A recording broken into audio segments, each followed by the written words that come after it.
Birmingham City have agreed a deal to sign Luis Vazquez from Anderlecht, a striker of 25, for a fee reported at €3.5 million by Luca Bendoni. It is the first forward through the door in a window that has taken more out of this squad than it has put in.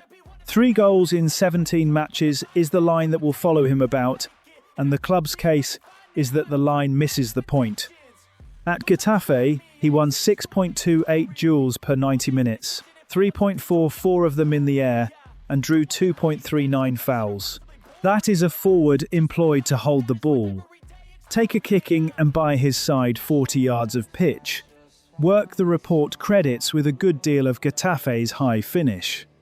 Birmingham had nobody doing it last season, which is a fair part of why they spent away afternoons pinned inside their own half with nothing to aim at. So the signing answers something real. It does not answer the reason a side that finishes 10th keeps finishing 10th. Chris Davies has August Priske, listed at a similar height and used in a far more technical way. And now a second forward whose value sits in what happens before the finish rather than in the finish itself.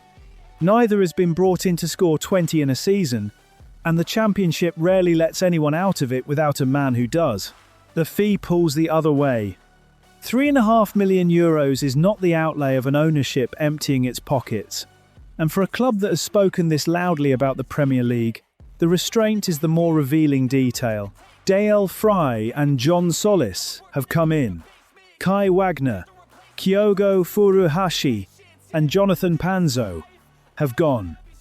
What that adds up to is a squad turned over at sensible cost, which is a perfectly respectable way to run a football club and a slow way to reach the division they keep naming. It also makes the rest of the window easy enough to read.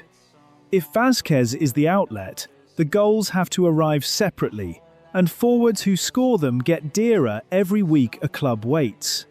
There is a second question underneath it. A side built to keep the ball has just bought a man of 6'3" to go and compete for it in the air, and that only pays if Davies is willing to play a different way on the afternoons when the first way is not working. He has spent a season being told his team were predictable once they left St Andrews, and this is the first signing that gives him an answer to it, provided he uses it. Davies has his outlet. He does not yet have the 20 goals that take Birmingham out of the Championship, and nothing signed so far tells you where they are coming from.